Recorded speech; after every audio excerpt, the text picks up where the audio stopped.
Saya ingin to the point, Bapak. Siap. Bapak membutuhkan waktu berapa lama untuk menjadikan peradilan modern? Saya baru 3-4 bulan. Siap. Saya kira 2 tahun. 2 tahun? Saya bekerja keras untuk Mahkamah Agung. Kenapa tidak? Mengapa saya jadi sekma? Kalau saya tidak berbuat biasa-biasa saja, saya percuma saya jadi sekma. Mendingan saya jadi hakim. Siap. Tapi saya akan lakukan sesuatu yang sangat luar biasa bagi Mahkamah Agung Republik Indonesia. Oh gitu ya? Ya, Siap. begitu Pak. 2 tahun coba dicatat tuh Pak Witanto.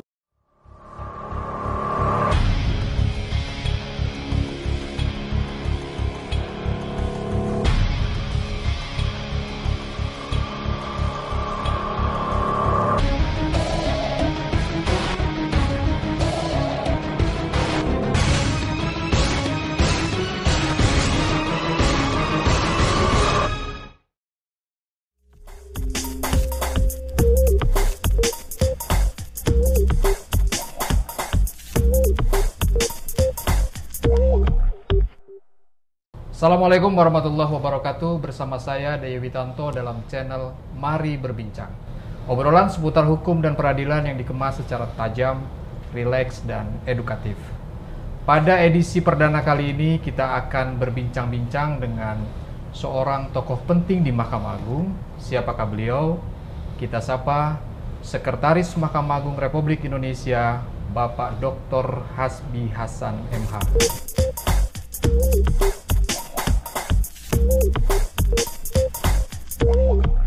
Assalamualaikum Bapak.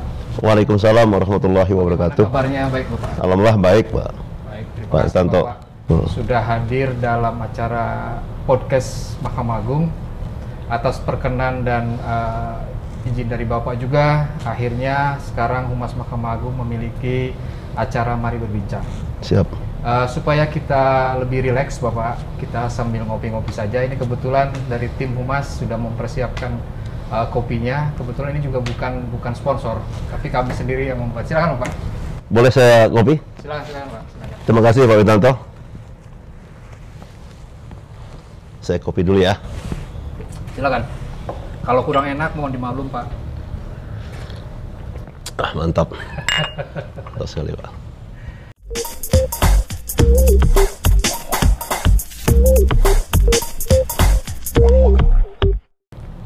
Kita mulai dengan pertanyaan-pertanyaan Bapak. Ini kebetulan kami sudah merangkum beberapa pertanyaan yang datang dari teman-teman juga sebetulnya. Oh ya, siap.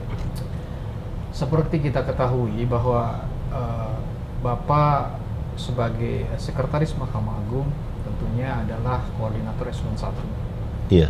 Dan kami juga tahu bahwa Bapak mungkin termasuk sekma yang paling muda usianya Pak. Siap. Dibandingkan dengan sekma-sekma sebelumnya atau mungkin dengan para eselon 1 yang lain. Siap. Nah, kami juga tahu bahwa 2 eselon 1 yang sekarang ini menjabat, kalau tidak salah Pak ya, mohon diingatkan kalau misalnya dikoreksi kalau misalnya memang keliru, itu pernah menjadi atasan Bapak. Iya, siap. Apakah dengan kemudian Bapak menjadi sekma saat ini, apakah ada kecanggungan Pak dengan beliau-beliau yang sebelumnya senior Bapak? Iya, secara kebetulan 2 eselon 1 sekarang memang senior saya. Pertama Bapak Dirjen Badan Peradilan Agama, yang kedua Kepala Badan. Saya sudah sejak awal bahwa punya kiat-kiat dan cara, memang sudah tradisi saya sejak dulu. Bagi saya senior dan senioritas dan atasan itu tidak ada persoalan. Sepanjang kita memang punya seni di dalam memimpin, the art how to lead gitu kan. Kita punya seni bahwa sesungguhnya kita bukan atas bawah, tetapi kita ini adalah memerankan peran kita saja.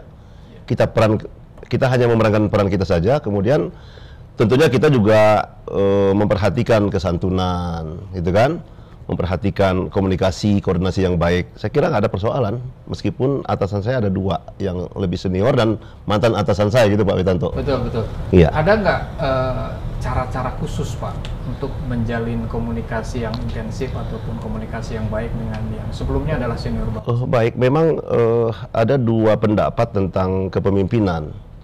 Ada yang mengatakan bahwa pemimpin itu lahir, dan ada yang berpendapat bahwa pemimpin itu dilahirkan.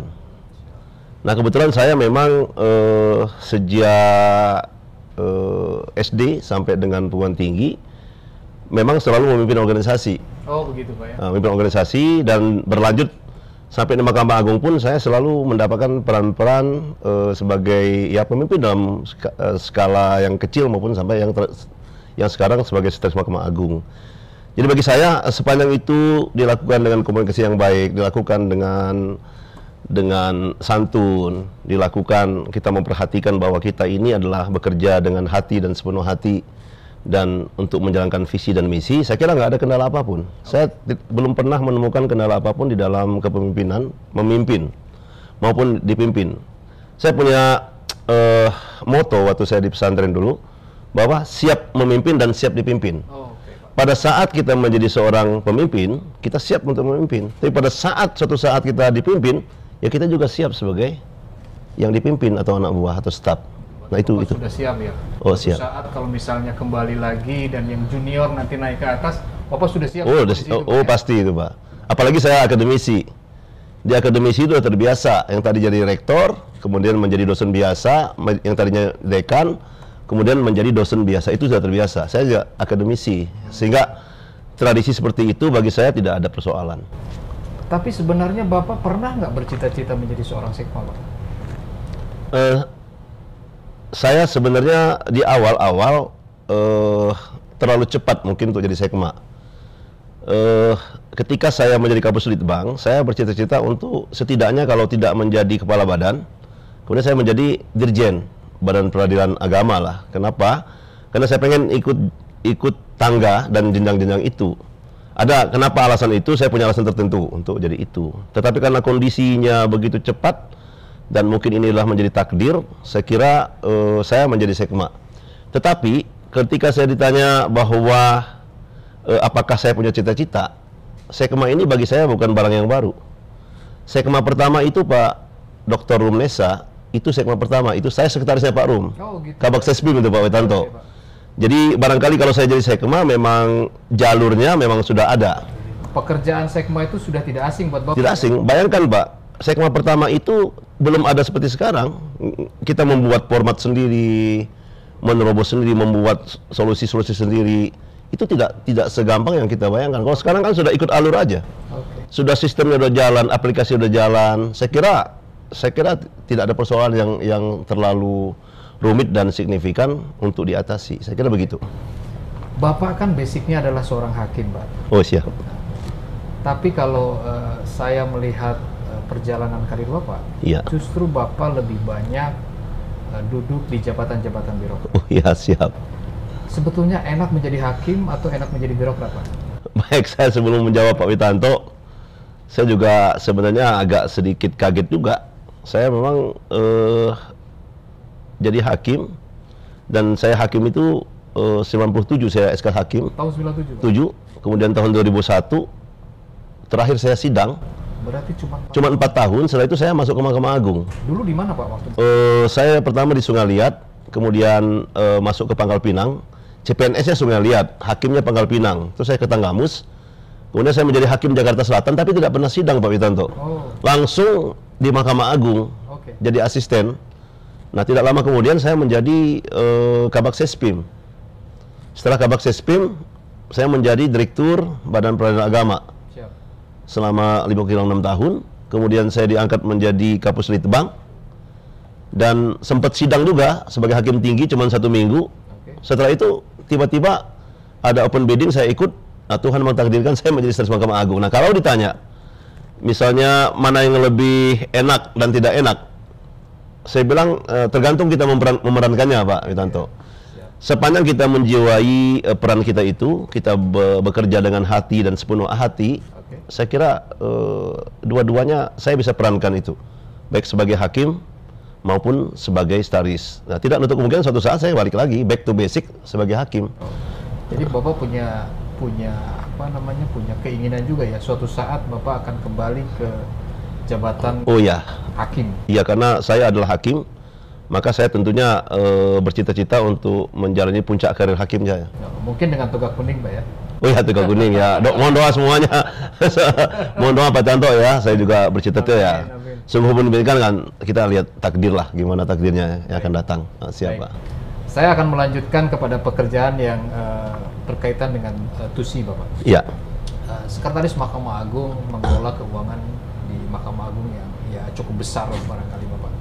Dan sekarang Mahkamah Agung sedang gencar untuk melakukan modernisasi peradilan. Siap. Tentunya peran Sesma sangat besar juga dalam upaya untuk itu. Nah, ketika kita berbicara tentang peradilan modern, maka tentunya kita tidak hanya melihat Jakarta atau kota-kota besar lainnya, tetapi kita juga harus melihat ujung-ujung pulau di Irian Jaya, mungkin barangkali di Sulawesi Tenggara dan sebagainya. Nah, apa upaya yang akan Bapak lakukan untuk bisa menjamin bahwa pengadilan-pengadilan di pelosok-pelosok itu bisa memanfaatkan teknologi informasi seperti halnya di kota besar? Baik, Pak Witanto, sebelum saya menjawab, memang tugas TUSI-nya, tanggung jawabnya, fungsi Sekma itu sangat luar biasa. Dia memegang money, material, dan tidak hanya itu tentang manajerial, dia pegang juga dan di seluruh satker wilayah Republik Indonesia.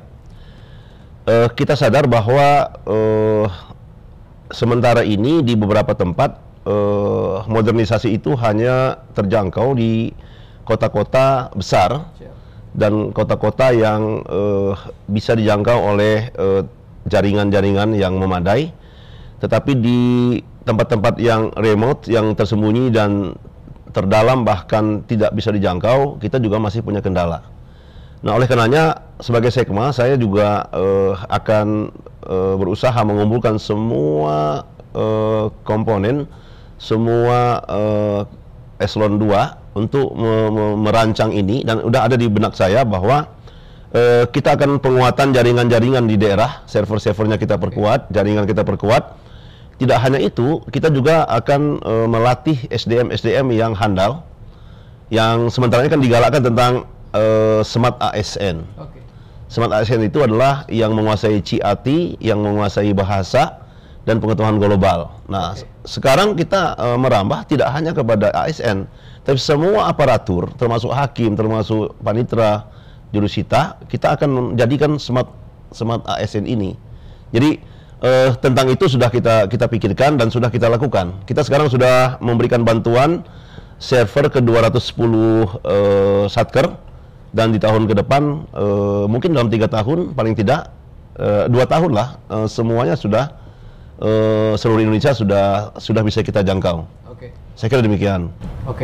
Tetapi mungkin begini Bapak, ya, karena memang modernisasi juga tidak bisa dilakukan sendiri oleh Mahkamah Agung. Ya. Saya punya pengalaman ketika ke pengadilan Melongwane, itu jangankan sinyal internet Bapak, tetapi sinyal HP pun kita sulit. Untuk berkomunikasi secara seluler aja itu sulit. Nah, bagaimana Bapak bisa melakukan pemerataan untuk modernisasi peradilan ini, sedangkan ketersediaan sinyal dan jaringan di sana juga memang sangat memprihatinkan? Siap. Pak Witanto, tahun ini kita memiliki dana sekitar 260 miliar untuk penguatan dan upgrade server serta jaringan khusus di tower ini ya, dan kita sudah diskusi tentang agar tidak ada lagi kendala ya di pusat, di tower ini tidak lagi ada jam, tidak lagi ada buffering. Nah, kita mulai dulu dari pusat, karena kalau pusat sudah menjadi pilot proyeknya, maka tentu kita juga akan merambah ke daerah-daerah. Jadi kalau ini sudah berhasil, dan saya yakin akan berhasil, kemudian dari sini kemudian starting pointnya dari tower ini. Kalau tower ini sudah kita uji coba, kemudian tidak ada kendala lagi seperti yang terlalu, maka saya yakin juga di daerah akan kita samaratakan atau pemerataan itu, Pak Witanto. Saya ingin to the point, Bapak. Siap. Bapak membutuhkan waktu berapa lama untuk menjadikan peradilan modern? Saya baru 3-4 bulan. Siap. Saya kira 2 tahun. 2 tahun. Saya bekerja keras untuk Mahkamah Agung. Kenapa tidak? Mengapa saya jadi Sekma? Kalau saya tidak berbuat biasa-biasa saja, percuma saya jadi Sekma. Mendingan saya jadi hakim. Tapi saya akan lakukan sesuatu yang sangat luar biasa bagi Mahkamah Agung Republik Indonesia. Oh gitu ya? Ya, begitu Pak. Nah, 2 tahun coba dicatat tuh Pak Witanto. Siap. Saya kira begitu. Ini juga nanti akan disaksikan oleh Iya. teman-teman hakim dan aparatur peradilan di seluruh Indonesia bahwa beliau membutuhkan waktu 2 tahun 2 tahun. untuk melakukan modernisasi peradilan. Mudah-mudahan itu tercapai dan kita berkewajiban untuk mendukung beliau. Pak Tanto, dilihat di keseharian saya, step-step saya dari jam ke jam, dari waktu ke waktu, saya tidak pernah kosong. Siap. Bahkan Pak Witanto sendiri tahu bahwa kita sering begadang jam 3 malam. Betul sekali. Ya kan? Dan teman-teman sudah tahu bahwa kita sampai jam 3, jam 4 malam, dan besok paginya saya jam 7 sudah sampai kantor lagi jam 8. Oke. Jadi itulah sebagai komitmen saya. Siap. Karena kita disumpah, ya kan? Makna dari sumpah kita itu adalah kita wajib melaksanakan sumpah kita itu. Oke. Jangan sampai kita banyak sumpah, disumpah orang nanti, Pak. Witanto gitu. Setuju, Pak. Ya, Setuju. ya, itu setuju. Saya ingin sedikit beralih topik, Bapak. Ya. Ada satu kondisi, Bapak. Walaupun ini mungkin tidak terjadi di semua pengadilan. Ada mungkin 1-2 pengadilan yang antara sekretaris dengan panitera itu terjadi Oh ya. gap, atau Gap. terjadi Siap. disharmonis. Nah, dan ini memang sudah berlangsung lama dari sekma-sekma sebelumnya. Oh siap. Nah, apa upaya yang bisa Bapak lakukan minimal dalam masa kepemimpinan Bapak untuk bisa memperbaiki kondisi yang saat ini terjadi? Pada saat sebelum saya jadi sekma, saya sudah banyak mendapatkan titipan. Saya tidak tahu ini dimulai dari mana, Pak Witanto. Ada sekarang ini berkembang bahwa dikenal dengan istilah 4 pilar. Oke. 4 pilar itu, teman-teman kadang salah menafsirkan. 4 pilar itu dianggap sebagai 4 pilar pimpinan: ketua, wakil, panitera, dan setaris. Nah, ini sudah diluruskan oleh Ketua Mahkamah Agung Republik Indonesia pada saat melantik saya tanggal 22 Desember, bahwa 4 pilar itu bukan digambarkan sebagai ketua, wakil, panitera, dan setaris, tetapi 4 pilar itulah 4 lingkungan peradilan. Lingkungan peradilan umum, lingkungan peradilan agama, lingkungan peradilan tata usaha negara, dan lingkungan peradilan militer. Jadi pimpinan Mahkamah Agung itu pada level atas itulah ketua, wakil, dan tuaka-tuaka. Panitera dan setaris Mahkamah Agung itu adalah supporting unit. Oke. Dalam hal mengambil kebijakan memang panitera dan setaris Mahkamah Agung itu adalah unsur pimpinan. Tetapi pimpinan Mahkamah Agung sesungguhnya itulah ketua Mahkamah Agung dan wakil ketua Mahkamah Agung. Begitu juga pada level tingkat banding. Pimpinan Mahkamah Agung itu adalah ketua pengadilan tingkat banding dan wakil. Sementara panitera dan setaris itu adalah supporting unit. Jadi panitera setaris itu adalah menjalankan, mensupport kebijakan-kebijakan pimpinan. Oke. Begitu juga pada level bawah, pada level tingkat pertama juga ketua pengadilan itulah yang pimpinan dengan wakil. Panitera dan setaris itu adalah supporting unit. Oke. Nah, saya sudah luruskan di setiap saya melakukan pembinaan, baik pun saya kemarin ke Batam, kemudian saya juga ke Banjarmasin, saya ke Mataram, dan saya akan ke beberapa daerah nanti saya sudah diundang. Dan di beberapa momentum ketika Zoom meeting saya katakan bahwa atasan sekretaris itu bukan sekma. Oke. Tetapi atasan sekretaris itu adalah pimpinan pengadilan, baik tingkat pertama, tingkat banding maupun Mahkamah Agung. Nah, dengan demikian teman-teman di daerah secara perlahan akan tahu tugas dan fungsinya masing-masing. Saya kira nggak akan lama, Pak. Dan sudah saya jelaskan bahwa apapun yang dilakukan oleh sekretaris harus konsultasi dengan pimpinan. Saya sendiri sebagai sekretaris Mahkamah Agung, setiap ada kebijakan saya presentasikan di depan Pak Wakil dan di depan Pak Ketua yang Mulia Ketua Mahkamah Agung. Setiap ada kebijakan-kebijakan strategis, saya presentasikan di depan yang mulia Wakil Ketua dan Ketua Mahkamah Agung Republik Indonesia. Begitu Pak Sutanto. Jadi poinnya berarti sekretaris itu bertanggung jawab kepada ketua, Pak ya? Betul. Ketua pengadilan. Ketua pengadilan. Masing-masing. Di satker masing-masing. Baik, baik. Tidak boleh masing-masing. Boleh. Baik, baik, Pak. Saya akan sedikit mengalihkan topik sedikit, Pak. Siap, Pak. Sekretaris Mahkamah Agung, kalau kita membaca aturan-aturan yang ada, adalah sebagai pembina kepegawaian. Salah satu kewenangan pembina kepegawaian adalah bisa memberhentikan seorang pegawai jika terbukti melanggar disiplin pegawai. Ya.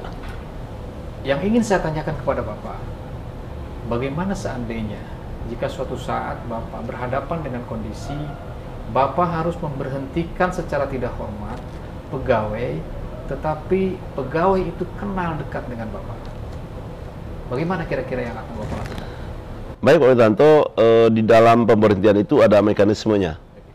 Jika ada indikasi bahwa pegawai itu melanggar disiplin, baik pun tertangkap tangan ataupun dilaporkan, mekanismenya kan melalui pemeriksaan oleh Badan Pengawasan. Badan Pengawasan nanti kemudian akan merekomendasikan kepada pimpinan dan turun kepada Sekma agar ditindaklanjuti. Nah, oleh karenanya ketika kemudian berhadapan seperti tadi bahwa jika teman dekat saya melanggar disiplin, bagaimana sikap saya? Saya tentunya akan melaksanakan rekomendasi pimpinan. Karena lagi-lagi Sekretaris Mahkamah Agung itu adalah perpanjangan tangan dari pimpinan. Oke. Nah, jadi tidak ada istilah perkawanan, tapi kita menegakkan hukum dan menegakkan disiplin yang berlaku. Ya, jadi kawan tetap kawan, tetapi ketika itu sudah berhubungan dengan disiplin pegawai, Bapak tidak akan. Oh ya, saya pernah, saya cerita sedikit Pak Witanto, ketika saya jadi Kapus Litbang, seumur saya tidak pernah memberhentikan orang. Oh gitu Pak ya? Tetapi ketika kemudian ini merusak sistem, merusak lembaga, merusak sistem, saya harus berani untuk, ya mohon maaf ya, pada level ASN saya tidak, itu bukan kewenangannya. Tetapi saya pecat itu PTT, pegawai tidak tetap 4 orang. Baru kemudian saya tahu bahwa keempat-empatnya itu adalah temannya, anaknya teman saya semuanya. Oh, iya. Ya kan? Nah, tetapi saya jelaskan kepada teman-teman saya itu bahwa saya tidak memecat yang bersangkutan, tetapi saya hanya menjaga harmonisasi jalannya lembaga agar tidak stuck gitu. Hanya itu ya Pak Witanto, saya pernah melakukan itu. Baik, terima kasih Bapak. Ini juga sebagai perhatian bagi teman-teman semua di daerah bahwa beliau ini tidak akan main-main kalau misalnya ada aparatur peradilan yang melakukan pelanggaran, begitu Pak ya? Oh siap Pak. Sebelum mengakhiri perbincangan kita Bapak, ada pesan-pesan khusus barangkali yang akan Bapak sampaikan kepada seluruh aparatur di seluruh Indonesia? Baik, sekali lagi saya hanya memberikan pesan kepada teman-teman yang sejauh kewenangan saya Pak. Siap. Sejauh kewenangan saya sebagai Sekretaris Mahkamah Agung, saya puncak dari pembina kepegawaian atau ASN dalam hal ini. Pertama, di dalam mewujudkan visi dan misi Mahkamah Agung, kita harus lakukan secara konsisten. Kepada teman-teman, pertama yang saya lakukan, marilah kita bersama-sama saling bahu-membahu untuk melaksanakan modernisasi peradilan, dan itu tidak hanya kepada parsial kepada orang tertentu, tapi kita secara bersama-sama bertanggung jawab. Oleh karenanya, yang kedua, kita sudah mulai saatnya merubah diri kita. Saya memberikan contoh, saya sendiri sekarang kalau ke daerah, saya sudah katakan kepada teman-teman, baik di tingkat pertama maupun tingkat banding, tolonglah jangan diberikan fasilitas yang berlebihan, karena kita di pusat sudah mempunyai dana untuk itu, berlebihan, tapi yang sewajarnya saja. Itu yang saya gariskan di setiap pembinaan. Kedua, tolong kepada para kuasa pengguna anggaran itu digunakan semaksimal mungkin. Hindarkan penyimpangan-penyimpangan terhadap anggaran, karena tentunya akan memiliki konsekuensi. Kita sekarang sedang membangun 24 tambah 12 gedung baru. Saya selalu menghimbau kepada teman-teman Staris dan kuasa pengguna anggaran dan panitia lelang agar jangan bermain-main dengan anggaran. tolong uang itu bangunkan sesuai dengan speknya, dan jangan karena hanya uang yang tidak seberapa Anda menghancurkan gedung-gedung itu. Nah, itu pesan saya. Kemudian kepada teman-teman yang lain, tolong tingkatkan kualitas kapasitas kita menuju smart ASN, menuju aparatur peradilan yang smart, untuk betul-betul sesuai dengan cita-cita kita untuk modernisasi peradilan dan dalam rangka mewujudkan visi dan misi Mahkamah Agung, yakni demi terwujudnya Badan Peradilan Mahkamah Agung yang agung. Gitu. Demikian, Pak. Baik, terima kasih Bapak Sekretaris Mahkamah Agung telah berkenan dalam acara podcast edisi pertama. Ini edisi pertama, Bapak. Mudah-mudahan terima kasih kalau saya dipilih sebagai edisi pertama, Pak. Dukungan Bapak nanti ini bisa berlanjut, bisa terus memberikan informasi kepada publik. Sebelum saya menutup sesi ini, saya ingin menyampaikan sebuah pesan. Untuk menjadi seorang pemimpin, tidaklah harus orang yang sudah tua usianya. Karena untuk menjadi tua adalah sebuah keniscayaan. Tetapi untuk mampu memimpin adalah sebuah pilihan. Terima kasih, semoga ini semua menginspirasi bagi teman peradilan di seluruh Indonesia. Sampai jumpa di edisi berikutnya. Assalamualaikum warahmatullahi wabarakatuh. Waalaikumsalam warahmatullahi wabarakatuh.